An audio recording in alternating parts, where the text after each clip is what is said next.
React के 16.8 version से पहले भी फंक्शनल और क्लास कंपोनेंट रिएक्ट में दोनों ही थे, बट लोग ज़्यादातर क्लास कंपोनेंट का यूज़ करते थे। फंक्शनल कंपोनेंट सिर्फ यूआई के लिए लोग यूज़ करते थे, बट रिएक्ट के 16.8 वर्जन के बाद फंक्शनल कंपोनेंट लोगों का फेवरेट हो गया। अगर आप लोगों ने रिएक्ट नया नया सीखना स्टार्ट किया है तो अभी आप लोगों को ज़्यादातर आर्टिकल्स, ज़्यादातर यूट्यूब पे लेक्चर्स फंक्शनल कंपोनेंट को लेके मिलते होंगे। इवन अगर आप कंपनी में काम करने भी जाओगे तो अभी लोग फंक्शनल कंपोनेंट बनाना ज़्यादा प्रीफर करते हैं। बट 16.8 में ऐसा क्या हुआ जो उससे पहले नहीं था? उसका रीज़न है हुक्स। 16.8 वर्जन से पहले फंक्शनल कंपोनेंट में 2 चीज़ों की कमी, तो the first was state and second was side effect. ये दोनों चीज़ फंक्शनल कंपोनेंट में नहीं थी। लोग सिर्फ और सिर्फ फंक्शनल कंपोनेंट का यूज़ यूआई बनाने के लिए करते थे। अभी हुक्स ऐसा क्या क्या लेके आते हैं? हुक्स के बाद फंक्शनल कंपोनेंट में स्टेट हम लोग बना सकते हैं और फंक्शनल कंपोनेंट में हम लोग साइड इफेक्ट्स भी यूज़ कर सकते हैं। इसके अलावा बहुत सारे हुक्स बाद में आए, बट जो मेन रीज़न था फंक्शनल कंपोनेंट में हुक्स लाने का, वो इन 2 फीचर्स का लाना था, state and side effect. React के अभी कुछ नए हुक्स भी लॉन्च हुए हैं अभी जो लेटेस्ट वर्जन आया है, use form status, use action state, तो इन सबको भी हम लोग देखेंगे।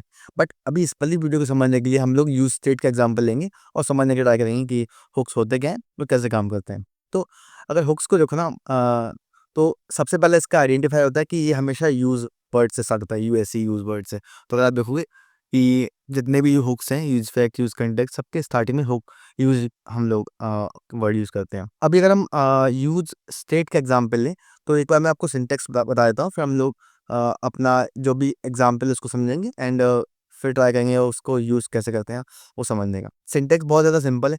आपको सिर्फ और सिर्फ इंपोर्ट करना है use state from react and इसको यूज़ करने के लिए हम लोग लेट्स से हम लोग एक वेरिएबल बनाते हैं। अब वेरिएबल क्यों बना रहे हैं हम लोग? क्योंकि अभी ये एग्जांपल जो हम देख रहे हैं इसमें काउंटर का एग्जांपल है, राइट? तो हम लोग चाहते हैं कि ये जो काउंटर आपको दिख रहा है अभी, जो 5 पे हार्ड कोडेड सेट है, ये 5 मैंने सेट कर रखा है, बट ये चेंज नहीं हो सकता। मैं इसको प्लस पे क्लिक करूंगा, माइनस पे क्लिक करूंगा, अभी कुछ हो नहीं रहा है।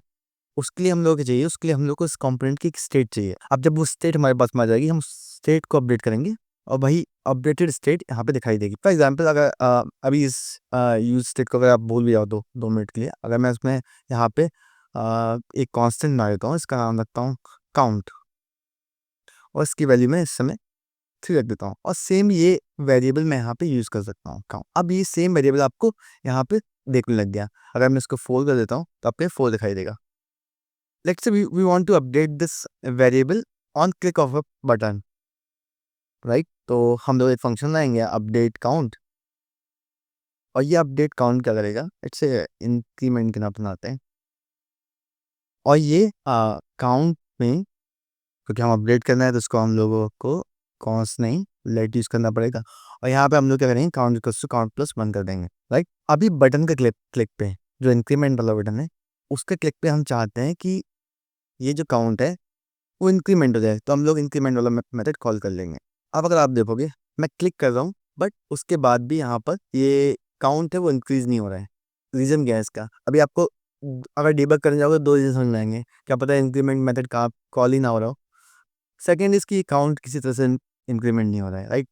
तो हम लोग पहले ट्राई करेंगे कि यहाँ पे हम लोग अलर्ट लगा के देखें कि कॉल भी हो रहा है या नहीं। सो इफ आई, अगर आप देखो काउंट बढ़ चुका है, 5 हो चुका है, बट यहाँ पे काउंट नहीं बढ़ा, मतलब ये मेथड तो काम कर रहा है, बट इसी तरह से यूआई जो है वो अपडेट नहीं हो रहा है, राइट? काउंट 6 हो गया बट यूआई अपडेट नहीं हुआ, काउंट 7 हो गया, यूआई अपडेट नहीं हुआ। क्यों? क्योंकि ये जो वेरिएबल है हम लोगों ने जो बनाया काउंट, ये एक्चुअल में अपडेट तो हो रहा है, बट ये अपडेटेड वेरिएबल रेंडर नहीं हो रहा है, मतलब स्क्रीन पे एक्चुअल में वो रेंडर नहीं हो रहा है। क्यों? क्योंकि रेंडर सिर्फ हुआ था स्टार्टिंग में, उस टाइम पे इसकी वैल्यू 4 थी, वो रेंडर हो गया। अब इस यूआई को कोई बताने वाला नहीं है कि ये जो 4 है इसको आपको 5 करना है, 6 करना है, या फिर आपको दोबारा से अपडेट करना है। तो और इस वाले पर्टिकुलर यूज़ केस के लिए हम लोग स्टेट का यूज़ करते हैं। जिन लोगों ने क्लास कंपोनेंट बताया उनको पहले से पता होगा कि स्टेट कैसे काम करती है और क्या होता है इससे, बट जिनको नहीं बताया उनके लिए एक थोड़ा-सा ओवरव्यू था। अब स्टेट बनाएँगे कैसे? क्लास कंपोनेंट में तो आपको स्टेट बनाना आती थी, सिंपल सा आप लोग दिस तो स्टेट यूज़ करते होगे। बट फंक्शनल कंपोनेंट में ये उससे भी ज़्यादा सिंपल सिंटैक्स के हाथ में आती है। आपको सिर्फ़ और सिर्फ़ इसको इम्पोर्ट करना है रिएक्ट से, right? So this is a name import, तो आप यूज़ स्टेट जितनी भी हुक्स है आप यहाँ से इम्पोर्ट कर सकते हैं। इम्पोर्ट करने के बाद में हम लोग सिंपली इसको यूज़ कर सकते हैं, और यूज़ करने के लिए हम लोगों को यूज़ स्टेट, और यूज़ स्टेट के अंदर हमें जो इनिशियली वैल्यू चाहिए काउंट की, लेट्स से हमें 0 चाहिए स्टार्टिंग में, तो हम इसकी इनिशियल वैल्यू 0 रख देते हैं। अब ये मिलेगी कैसे हमें? तो इसके लिए हम लोग इसको किसी भी वेरिएबल के अंदर स्टोर कर सकते हैं। तो अभी मैं उस वेरिएबल का नाम काउंट रख देता हूँ। तो आप ये देखोगे कि एक काउंट को मैं यहाँ पे यूज़ कर सकता हूँ डायरेक्टली, और ये काउंट अब 0 आ गया।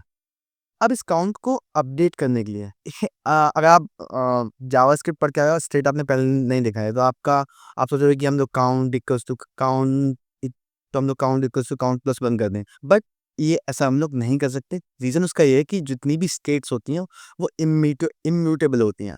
इम्यूटेबल का मतलब ये है कि हम इनको डायरेक्टली अपडेट नहीं कर सकते। हमें रिएक्ट को बताना पड़ेगा कि हमें काउंट वेरिएबल अपडेट करना है। रिएक्ट इंटरनली उसको अपडेट करेगा, और साथ ही साथ में जहाँ पे भी उस पर्टिकुलर वेरिएबल को हम लोगों ने यूज़ किया होगा, उसके हिसाब से उस यूआई को भी वहाँ पे अपडेट कर देगा, जो हम एग्जैक्टली चाहते हैं। तो हम लोग का वही इंक्रीमेंट मेथड है, बट इसको यूज़ करने के लिए एक और फंक्शन हमें मिलता है, जिसको हम बोल सकते हैं सेट काउंट। जो कन्वेंशनल ये है कि जो भी हम वेरिएबल डिफाइन करते हैं, उससे पहले हम लोग सेट लिखें, और उसके बाद में पूरा जो भी वेरिएबल नाम था वो। बट इसको अगर आप एक्स वाई जी भी लिख दोगे तब भी काम करेगा। It is just storing the that particular function to update the state.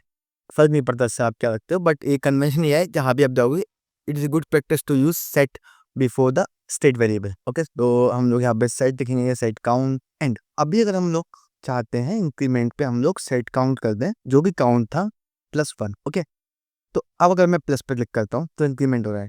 और इंक्रीमेंट कैसे हो रहा है? फिर से भाई कि ये फंक्शन कॉल हुआ, फंक्शन में हम लोगों ने बोला कि जो काउंट की वैल्यू थी, अब इस बार हम लोग डायरेक्टली काउंट को अपडेट नहीं कर रहे हैं। हम लोग रिएक्ट को बता रहे हैं, ये एक्चुअली रिएक्ट का डिफाइन फंक्शन है।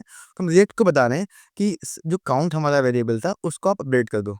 We are not directly updating the count variable, क्योंकि इम्यूटेबल होती है स्टेट बाय डिफॉल्ट। तो हम लोग इसको बोल रहे हैं कि काउंट अपडेट कर लो। तो रिएक्ट ये काउंट को तो अपडेट करता ही है, साथ साथ में वो इस जो यूआई है, यूआई में जहाँ पे भी इस काउंट का यूज़ हुआ है, उस पर्टिकुलर यूआई एलिमेंट को भी अपडेट कर देगा। इसी वजह से जो पहले हम लोगों ने काउंट यूज़ किया डायरेक्टली लेफ्ट में लाके, वो काम नहीं किया था। उसकी वजह से यूआई अपडेट नहीं हो रहा था। बट अभी आप देखोगे तो प्लस दबाने से हो रहे हैं। सिमिलरली हम लोग डिक्रीमेंट का भी एक बना सकते हैं, सेट काउंट -1। ओके, तो इस वाले बटन पे हम लोग को चाहिए कि डिक्रीमेंट कॉल, राइट? सम ओके, सो सिंटैक्स नाउ हमारा इंक्रीमेंट और डिक्रीमेंट दोनों ही काम कर रहे हैं।